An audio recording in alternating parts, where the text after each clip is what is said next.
The Crane Lady. Long, long ago there lived an old man and his wife in a village. They were very poor, but very kind. One cold, snowy day, the old man went to the town to sell the woods. On his way back home, he saw something moving in a snowfield. What is that? He found a crane in a trap. The more it moved, the harder the trap caught it. The old man felt very sorry for it. "Stop, don't move, I'll help you."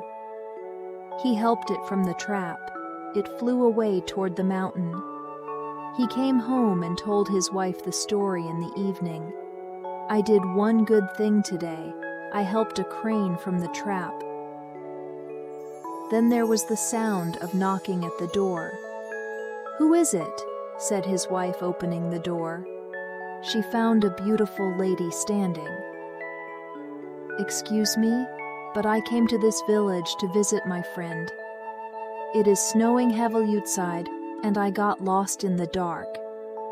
Please let me stay with you for a while. It is very cold tonight. Why don't you come in?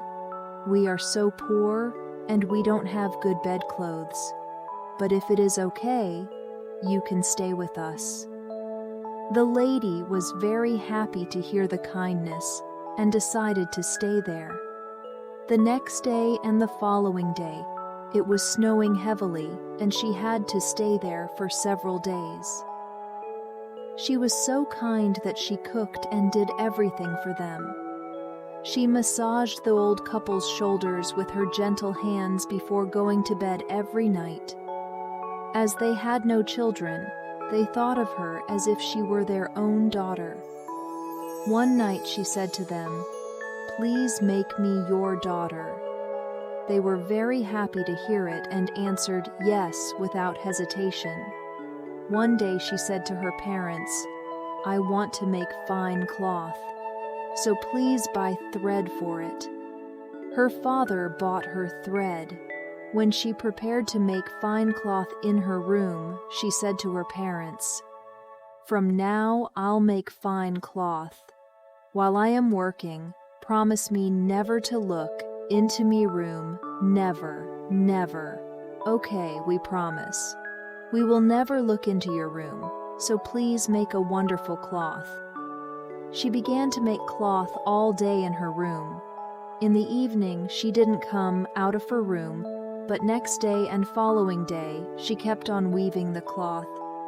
Her parents were listening to the sound of her work. 3 days later in the evening, the sound stopped and she came out with a roll of cloth. "Mom and Dad, please look at this. I made it." It was the most beautiful cloth that they had ever seen. "What a beautiful cloth this is. I've never seen such a beautiful thing before." They were astonished at the beauty of it. "This is called a crane textile. Why don't you go to the town to sell it tomorrow, and please buy me more thread," she said to her parents.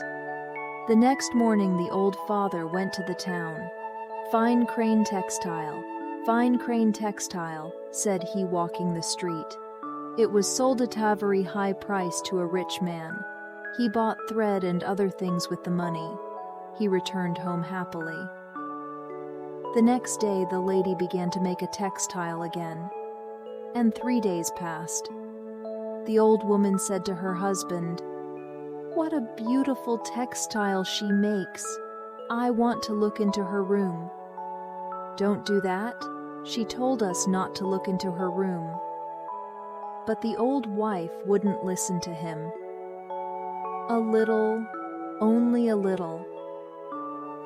She looked into her room. Oh my God! She was very surprised to find a crane in the room. The crane was making a textile using her long bill. She picked up her feathers and mixed them into the thread. She almost used up all her feathers. "There is a crane making textile," she whispered to her husband. That night, she came out of the room with the textile. "Father and Mother, I'll never forget your kindness. I am the crane you helped on that cold, snowy day from the trap. I came here to help you, but I had my true figure seen. I can't stay here any longer. I must say goodbye to you. Thank you very much." They asked her to stay, but it was impossible. Opening her arms, she changed into a crane and flew up in the sky and circled over the house and flew away toward the mountain. The old man and his old wife lived a happy life ever after with the money they sold the textile.